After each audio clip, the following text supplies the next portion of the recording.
Hello. Today I'd like to walk through using the GRC application on the ServiceNow platform. There are multiple applications that are included in the overall GRC suite, including risk management, policy and compliance, and audit management.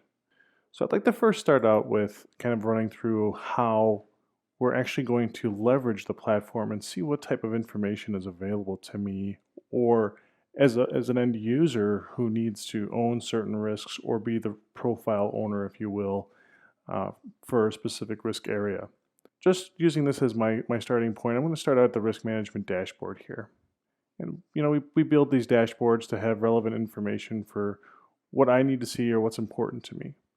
And more importantly is, you have the ability to build these out specifically by person and allow them to manage their own data as long as the reports are available to put on these dashboards. I wanted to kind of focus on this area over here. I've kind of just did some record counts of based on the criticality or the scoring of those particular risks. So if I walked in yesterday, I noticed that my high risks were at 10, and today I see that they're all at 11. Because that's a counter, it's a quick thing in my mind that I can actually see, I'm going to go ahead and click on that and see what's actually causing that. So right off the bat, I just want to point out a couple of different things. You can see here that I have a full list of risks that are actually being rated as a high risk. Now, one thing I want to draw your attention to over here is I'm doing this based on calculated score. So what's the difference between inherent score, residual score, and calculated score? Inherent score is, well, just that. It's what you or whomever created that assessment or that information based on that risk, what the inherent score was. The residual score is some kind of evaluation based on the controls that may be in place for that particular risk, given that residual score then. Calculated score, on the other hand, that is more in line with what is actually occurring in the environment. And that's using ServiceNow's unique ability to go out and do essentially continuous monitoring of the environment. So I'm going to click on the first one here because that's the new one for me, this SAP financial system and the loss of availability risk. So once in the risk, I can see that the actual risk itself has the full life cycle from draft to assess to review and to monitor. I can see who owns this, and I can see what the profile is that I've associated it to. So that can be an application, it can be a location, a department, whatever you deem necessary as an organization. And it can be multiple things. So what I want to look at first is, I want to look at that scoring tab. So you can see here that I have my inherent scoring here, and I've also got my residual scoring, but there's that calculated score, and that was the thing that I pulled out on my report. So where do we get that calculated score? Let's go to the monitoring tab. As you can see, I can see what my overall control compliance is, and that's based on controls that I have down here that are mapped to this particular risk, and you can see which ones are compliant versus non-compliant. So again, now I'm coming into that direct monitoring phase. I also have the ability, again, I'm pulling that control failure factor over here because I have 64% essentially that are non-compliant controls. But more importantly, what I want to call out is this indicator failure factor. This is where you set up in the system to go out and look at specific things that are either data in the ServiceNow platform, they are processes or items that you want to have brought in from a manual perspective, or they can be extremely scripted items that may actually go out and take data from another system, do some kind of manipulation to it, and give you a calculation. You also have the ability to use what we call PA indicators or performance analytics indicators that actually go out and do trend analysis. Is the example that I have here, loss of availability, that's my risk. What can actually have an impact on the loss of availability of an application? So I've come up with a few different items, and I'm looking at, as you can see, these are all basic, which means I'm looking at data inside ServiceNow. And again, keep in mind, this is just for demonstration purposes. So what types of items could have an impact on the availability of an application? Well, I can have changes. Well, what if those were failed changes, or am I not properly testing them, or do I not have a backup plan for them? So I'm going to go and look at my system, and I'm going to see, do I have any items or changes related to this particular system, and tell me if I have any changes without a backup plan. Well, in this case, I don't have any because my last result passed. So that means I didn't find any changes.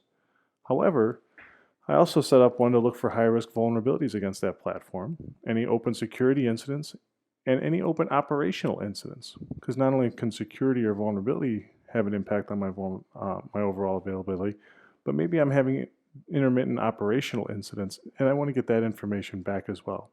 And as you can see over here, I have several items in my environment that are impacting this. So I have open high-risk vulnerabilities, I have open security incidents, and I have open operational incidents.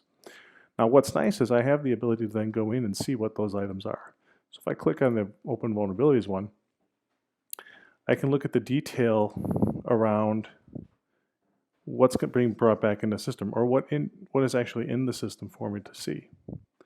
So going back and looking here, you can actually go over to the method. So as you can see, this one's running on a daily basis. The type is basic, and I'm looking for a failed condition. So how do I configure that? I go over to supporting data here, and I can tell it where I want it to look for the data, what information I want brought back, and then what specific items I want to look for on that particular record. And if it meets that criteria, then fail.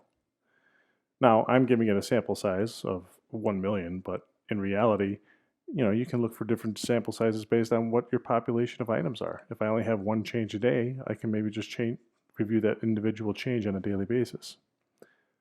If I have 5,000, that's a different discussion. I can set it up to look at all of those items independently. So what's nice is actually once this actually goes through and runs, it then brings back that information for me. So I'm going to click on this particular item and see what it brought back. Well, I can see that I have an open vulnerability. And it's in a new state, and it's actually impacting that particular CI. If I open that particular item up, if I have access to this content, I can actually go out and view what it is. How is it really impacting my system? Is this something I really need to be aware of? And start drilling into more details around this. But again, keep in mind, you would need to have access to that particular data, otherwise you would just see the item listed as it is. So I can see that I have an item there. I had no failed changes. I'm just going to go back to the original risk record and be able to show, what other items are there. So I also have security incidents. Well, now I'm starting to wonder if maybe those vulnerabilities are related to those security incidents. Do I need to be aware of anything? So having that content again, giving me some information, okay, I can see that I have a DDoS item. Maybe I'm having something come across on the network. So this is all information that's going to be relevant. So now that I can actually start thinking about, hey, this is impacting my risk. How do I want to address this? So having that content is key. So if I look at the overall picture of this, I can see that I have some open high-risk vulnerabilities. I have some open security incidents. I guess my question is, why is that vulnerability sitting out there? Why isn't that being patched? So I can go over and look at my controls and say, isn't this part of my patch management process? And I can see that I actually do have a control here to establish and maintain a patch management program. However, I can also see that it was marked as not applicable. Well, that's kind of concerning. Now I need to kind of look at why that is and what information was brought back. So if I go in here, I can see that there was an attestation that was done, but he actually marked it, the owner of this particular item marked it as a not applicable control. Well, that to me is an issue. So I'm going to have to go out and have a discussion with him because I'm pretty sure that that information should be available for me. And every system in my environment should be applicable to the patch management process. So maybe something just got incorrectly answered or responded to, and I need to make sure that I address that item. So as a different example to that dashboard, I actually have the ability to go out and look at what other items may be impacting my environment or other requirements I have. But I want to get a quick synopsis for PCI as my example. So I can click on this PCI item, and it'll give me an overview of all of the individual controls that are related to PCI in my environment. So I can say what particular items I have that are non-compliant, about 10%, and how well am I doing overall? Maybe I've got a couple that still need to be done, or some that are just not applicable. But what I can also do is filter on the particular profile that came up. So I'm going to focus on my SAP system. That was part of my original item. And since that particular item had issues already, now I can get a very quick view of how well am I doing against that particular item and be able to click into that system and see what those non-compliant controls are so that I can show that I'm taking a proactive point to get these items addressed versus trying to let the individual auditors come in and do their evaluation. From this perspective, I can see, well, all of this information is available. Why isn't this being done, or why is it being marked as non-compliant? As you can see, the patch management item here, but I can also go out and see, well, is that information available to him? Maybe he or she, the owner of that particular profile, is unaware of it. I can go and look at my policies, because this is information that I'm sharing out to my organization, and look for that particular information to show, hey, I know that's part of my change management policy. Is that not being communicated out properly? Well, here, maybe it's not, because I can see that my requirements aren't showing that. So now I have something I need to go and address as well, so that I'm properly communicating out what the requirements are to people. Again, having all of the content in one system and being able to share it. If I go back to that one profile though, what's nice from a profile owner perspective, you actually have the ability to look at your overall environment or how well you're actually doing. So I'm going to go ahead and open up my business services here, because that was a business service. And I'm going to look for my SAP profile. And here it is right here. From here, I have a full view of what's actually occurring in my respect to this particular profile. So if I was James Vitalo, I can come in and see that all of the controls that are related to me, how well am I doing against those controls, how am I stacking up, what do I need to address, but also any open risks and where those risks are. This is how I can show my remediation, or how I'm addressing some of the assessments or attestations for the controls. I also have the ability to see if I have any open audit engagements if we're using the audit management application. And the controls, keep in mind, can actually be marked as non-compliant based on an audit finding.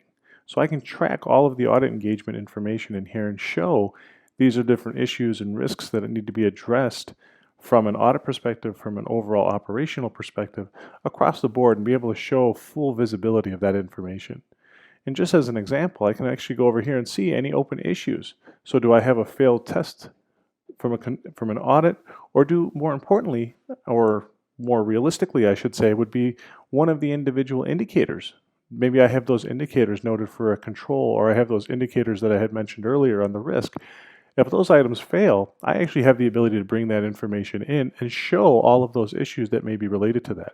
And what's nice is there's full transparency of this information, so that we can show that, hey, I actually identified an issue, or it was identified for me, it was brought to my attention, and I can actually go in and start addressing this information as necessary, showing that I'm taking my proactive approach to getting these items done. From a quick views perspective, I also have the ability to show what is my overall compliance score, and look at the information related to that, because now I can actually start to leverage, based on the number of issues, based on my risk, based on my controls, how well am I doing, and have that information readily available. But now, because this information is not only available to the profile owner up here, Mr. Vitalo, but it's also available to the different teams that manage this information or manage the compliance perspective. So they can actually see ahead of time if something came up and it was addressed, or if they need to follow up on something and take any other corrective actions. Having that unified platform and being able to share the content across all the departments, giving everybody visibility where necessary. I hope you enjoyed the demo. If you have any questions, feel free to reach out to your head client director. Thank you very much.